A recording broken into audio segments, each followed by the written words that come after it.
Good morning, class. Today we are going to start with a new topic that is solid state sensor and its applications. ये transducer वाले chapter का ही topic है that is solid state sensor.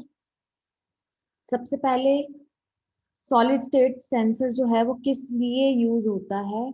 Solid state sensor को हम temperature को major करने के लिए यूज करते हैं और हमारे जो सेमीकंडक्टर डिवाइसेस हैं जैसे डायोड है या ट्रांजिस्टर है, इनको मिला के हमारा जो है वो एक टेम्परेचर सेंसिंग डिवाइस बनता है जिसको हम सॉलिड स्टेट सेंसर भी बोलते हैं।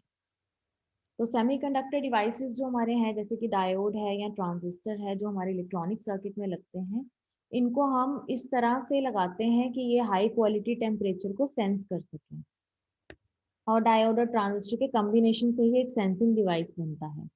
तो सॉलिड स्टेट सेंसर की जब हम बात करते हैं तो ये एक आईसी में होता है, इंटीग्रेटेड सर्किट में होता है, चिप की फॉर्म में होता है। जैसे आपने सबने आईसीज देखे होंगे तो ये एक चिप की फॉर्म में होता है।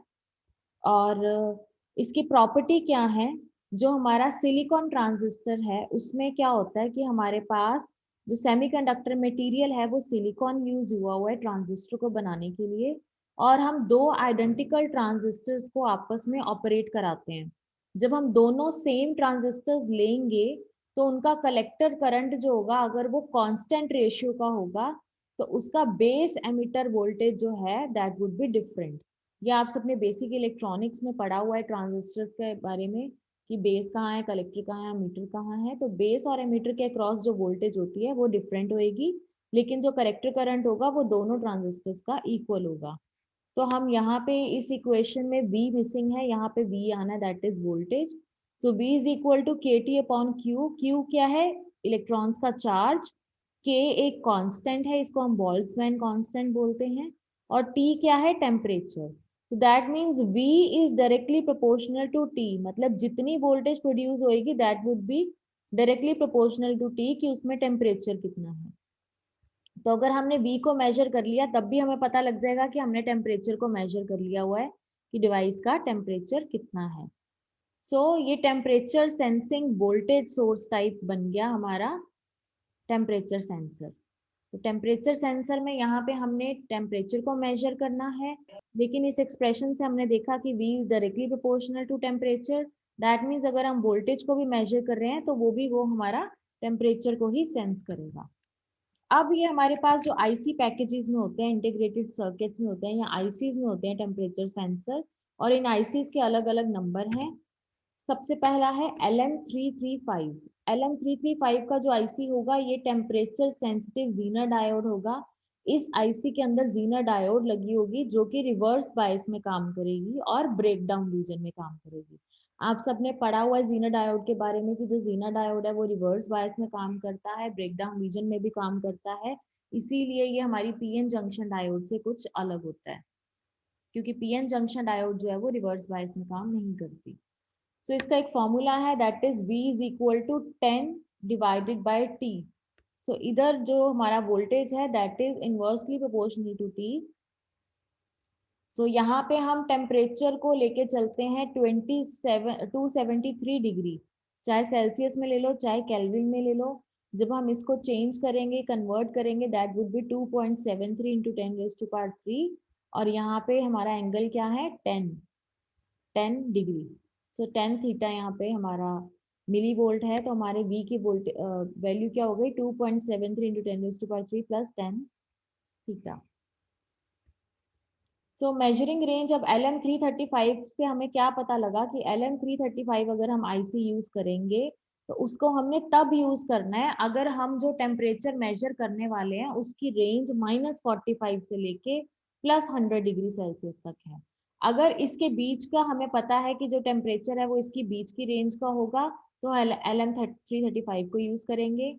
ये सिंपल एक टेम्परेचर ट्रांसड्यूसर सर्किट है। इसका सर्किट भी देखो बहुत ज्यादा सिंपल है। क्या किया हुआ है, हमने सिर्फ एक जीना डायोड लगाई हुई है जिसका नंबर है LM335, और वो जीना डायोड को हमने रिवर्स बायस में कनेक्ट करा है और अगेन हमने आउटपुट पे एक रेजिस्टेंस लगा दिया ताकि हम उसके अक्रॉस वोल्टेज को चेक कर सकें।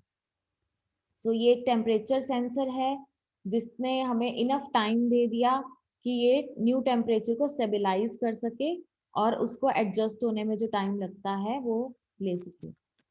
ऐसे ही LM335 की तरह ही हमारे पास और डिवाइसेस भी हैं, जैसे LM135 है, उसकी टेम्परेचर की रेंज -55 से 150 तक है, 235 की -45 से 135 तक है। तो इस तरह से अलग अलग रेंज के अकॉर्डिंग हम अलग अलग जीनर डायोड को यूज कर सकते हैं।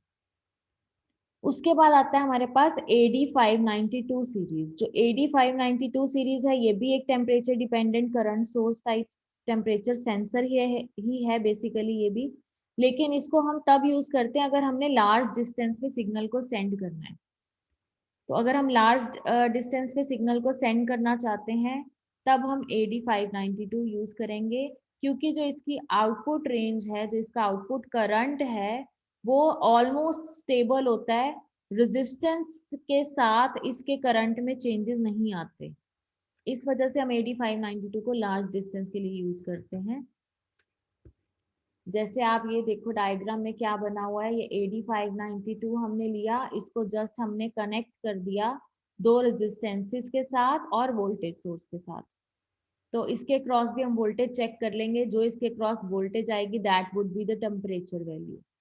अब इसमें हमने करंट की बात करनी है, जो करंट है that is 10⁻⁻6 terabyte temperature, sorry, इसका टेम्परेचर जो फॉर्मूला है that is I is equal to 1 into 10⁻⁶ temperature T. T is representing temperature here. अब हमने पहले ही बात करी थी कि टेम्परेचर की वैल्यू हम ले रहे हैं 273, that would B 273 into 10⁻⁶ plus 1 into 10⁻⁶ theta, क्योंकि यहाँ पे ब्रैकेट आएगा, T जो है वो दोनों के साथ है। So single trans temperature sensor लिया है हमने, जिसका नंबर 592 है। इसका भी काम यही है कि इसने -25 से लेके +105 डिग्री सेल्सियस तक की रेंज को मेजर करना है। नेक्स्ट हमारा आता है LM34 सीरीज। ये एक आईसी के फॉर्म में होता है। ये भी एक टेम्परेचर सेंसर ही है, लेकिन ये आईसी की फॉर्म में आता है और इसकी जो भी वैल्यू आती है that is directly proportional to temperature. So इसको भी हमने इसी तरह से कनेक्ट कर देना है, +5 वोल्ट दे देना है इसको, और आउटपुट वोल्टेज, आउटपुट जो वैल्यू हमारी आएगी that would be directly proportional to temperature. So it gives an output series varies between 550 millivolt से लेके 3 वोल्ट तक डीसी की वैल्यू हमारी आउटपुट पे आती है, और इससे हमें पता लगता है कि जो हमारा टेम्परेचर है that would be in the range of +5 degree Celsius से 300 डिग्री सेल्सियस तक। अगर हमारा टेम्परेचर 0 डिग्री सेल्सियस से कम है जिसको हमने मेजर करना है, तो हम इस आईसी को +5 वोल्टेज की जगह -5 वोल्टेज दे देंगे, मतलब इसको नेगेटिव पावर सोर्स के साथ कनेक्ट कर देंगे। अभी हमने जितनी भी बात करी है ये सारे थे हमारे टेम्परेचर सेंसर, जिसको हमने सॉलिड स्टेट सेंसर बोला। तो टेम्परेचर सेंसर में हमने यूज सिर्फ दो ही चीजें करनी होती है, या डायोड या फिर ट्रांजिस्टर, या दोनों का कॉम्बिनेशन। अब आपने देखा है जो हमने फर्स्ट LM335 किया था, इसमें हमने जीना डायोड यूज करी है। सिर्फ जीना डायोड ने ही टेम्परेचर सेंसर बनाया। जो AD592 सीरीज थी उसमें भी हमने एक सिर्फ डायोड को यूज करा है। जो हमने LM34 सीरीज बनाया है, इसमें हमने इंटीग्रेटेड आईसी ली है, मतलब इसमें हमने डायोड और ट्रांजिस्टर दोनों को यूज किया। So this was the basic topic. Next आता है हमारा principle of operation of thermocouple. ये एक इम्पॉर्टेंट टॉपिक है। थर्मोकपल को हम क्यों यूज करते हैं? थर्मोकपल को भी हम टेम्परेचर को मेजर करने के लिए ही यूज करते हैं। इसका हमने एक प्रैक्टिकल भी किया था, जिसमें हम थर्मोकपल को यूज कर रहे थे टेम्परेचर को मेजर करने के लिए। आपको अगर याद हो तो थर्मोकपल के कनेक्शन देने के बाद हमने वहां पे एक थर्मामीटर लगाया था ओवन के बीच में, जो उसके टेम्परेचर को मेजर कर रहा था। तो इसमें बेसिकली होता क्या है, थर्मोकपल हम किसको बोलते हैं? जब हम दो मेटल्स को आपस में ज्वाइंट करते हैं और जो दो मेटल हैं वो दोनों डिफरेंट डिफरेंट टेम्परेचर वेरिएशंस के हैं, यानी कि इनका जो वर्क फंक्शन है वो डिफरेंट है। या फिर हम कह सकते हैं कि एक जो मेटल है वो गर्म है और एक मेटल जो है वो ठंडा है, तो दोनों के टेम्परेचर वेरिएशंस जो हैं, या डिसिमिलर मेटल्स, दोनों मेटल्स जो है वो डिफरेंट हैं, जिनकी प्रॉपर्टीज भी डिफरेंट हैं, उन दोनों मेटल्स को हमें जब ज्वाइन करना है तो वो एक थर्मोकपल बन जाता है। जैसे मेटल ए और मेटल बी, इस केस में दोनों डिफरेंट मेटल्स हैं। जब हमने इसको ज्वाइन किया तो इनकी दो जंक्शन बन गई थर्मोकपल की, T1 और T2। अब ये जो हमारे दो मेटल्स हैं इनके डिफरेंट वर्क फंक्शंस हैं, मतलब कि ये जो वोल्टेज जनरेट करेंगे वो भी डिफरेंट होएगी, लेकिन क्योंकि हमने यहाँ पे जंक्शंस बना दी, इन दोनों को ज्वाइन कर दिया, तो जहाँ पे ये पॉइंट है T1 और T2, जब यहाँ पे हम वोल्टेज को मेजर करेंगे तो वो वोल्टेज कितनी होगी, जितना इस दोनों मेटल्स के क्रॉस टेम्परेचर है। तो इस टेम्परेचर को हम PMMC मीटर के साथ भी मेजर कर सकते हैं। जैसे आप ये नीचे वाला डायग्राम देखो, यहाँ पे आपने हमने दो थर्मोकपल्स लिए हैं, सॉरी दो मेटल्स लिए हैं, उन दोनों को आपस में ज्वाइन किया और थर्मोकपल बन गया, और उसके क्रॉस जो वोल्टेज आ रही है जंक्शन के क्रॉस, उसको हमने PMMC मीटर के साथ मेजर कर लिया। और PMMC मीटर पे मेजरमेंट किस चीज की होगी, वोल्टेज की। तो यहाँ पे जितनी वोल्टेज आएगी वही डायरेक्टली प्रोपोर्शनल होगी कि हमारे जंक्शन पे टेम्परेचर कितना आ रहा है।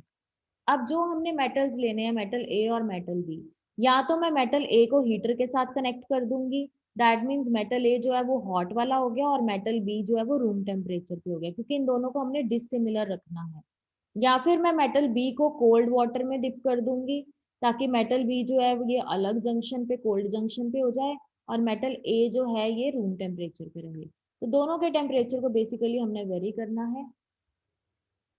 यहाँ पे हमने क्या किया, हीटर एलिमेंट दे दिया, मतलब हमने एक जंक्शन को यहाँ पे गर्म कर दिया, हीट दे दी, ताकि जो एक मेटल है वो गर्म हो जाए और दूसरा मेटल रूम टेम्परेचर पे रहे, और उसकी जो वोल्टेज क्रॉस आएगी उसको हम PMMC मीटर के ऊपर मेजर कर ले। तो फर्स्ट केस में जो हमारी वोल्टेज है थर्मोकपल की, वो हमें बताएगी कि टेम्परेचर कितना है। और पहली बात कि जो हमने यहाँ पे देखना है वो सिर्फ हमने टेम्परेचर की बात करनी है, हमने इस चीज की बात नहीं करनी कि ये जो दोनों मेटल्स हैं उन्होंने किस तरह से हमने उसको ज्वाइन किया, या ज्वाइन करने के लिए हमने कौन सा मटेरियल लिया था। इस पे ये चीजें इफेक्ट नहीं करती, सिर्फ वोल्टेज लेवल पे इफेक्ट करती हैं। तो अगर हम पहला केस लेते हैं जिसमें हमने दो डिसिमिलर मेटल्स लिए हैं, उसमें हमने दो डिफरेंट टेम्परेचर्स की बात करी है, T1 की और T2 की। अगर हमारे एक जंक्शन का टेम्परेचर ज्यादा है दूसरे जंक्शन से, तो हमारा फॉर्मूला होगा E is equal to A T1 minus T2 plus B T minus T2 का whole square. T1 minus T2 क्या है, दोनों जंक्शन के बीच में जो टेम्परेचर डिफरेंस है। सो ये दोनों जंक्शन के बीच में जो टेम्परेचर डिफरेंस है उसको हम डेल्टा थीटा भी लिख सकते हैं। तो अगर हम डेल्टा थीटा लिखेंगे तो हम इसको यहाँ पे T1 माइनस T2 की जगह डेल्टा थीटा लिख देंगे, बाकी सारी इक्वेशन सेम है। तो अगर टेम्परेचर डिफरेंस हमारा 100 डिग्री सेल्सियस तक आता है, तो हमारी जो वोल्टेज आउटपुट आएगी वो अप्रोक्सीमेटली 15 मिली वोल्ट की होगी, और इसको हम थर्मोकपल बोलेंगे। तो दैट मीन्स आपको ये बात क्लियर हो जानी चाहिए अब कि थर्मोकपल बनता कैसे है, दो डिसिमिलर मेटल्स को लेके बनता है। इसकी जब हमने इनको ज्वाइन करना है तो दो जंक्शंस बनेंगी T1 और T2, और T1 और T2 दोनों जंक्शंस के टेम्परेचर डिफरेंट होने चाहिए। एक का टेम्परेचर अगर गर्म है तो दूसरे का रूम टेम्परेचर होए, या एक का टेम्परेचर अगर ठंडा है तो दूसरे का रूम टेम्परेचर होए। तो अगर हम दोनों इंपॉर्टेंट टर्म्स लेते हैं कि हॉट जंक्शन और एक कोल्ड जंक्शन होनी चाहिए बेसिकली। अगर हमने एक जंक्शन को गर्म कर दिया तो उसके हम अक्रॉस देखेंगे तो दूसरी जंक्शन नेचुरली पहली वाली से ठंडी होएगी, क्योंकि पहले वाले को हमने हीटर प्रोवाइड किया। या अगर हम पहले वाले को कोल्ड बर्फ में डाल देते हैं, आइस वाटर में डाल देते हैं, तब भी वो ज्यादा कोल्ड होएगी कंपैरेटिवली दूसरी के। तो हमने दोनों के बीच में टेम्परेचर डिफरेंस रख लिया। सो थर्मो इलेक्ट्रिक इंस्ट्रूमेंट क्या है, ये दो चीजों से बनते हैं, एक थर्मो एलिमेंट से, एक हम कौन सा इंस्ट्रूमेंट ले रहे हैं इसको मेजर करने के लिए। जैसे यहाँ पे हम थर्मो एलिमेंट ले रहे हैं कि दोनों मेटल्स कौन से हैं, और इंस्ट्रूमेंट कौन सा ले रहे हैं, PMMC मीटर। तो थर्मो एलिमेंट क्या होता है, ये एक वायर से बनता है, हीटर वायर से, जिसमें से कि हमारा करंट पास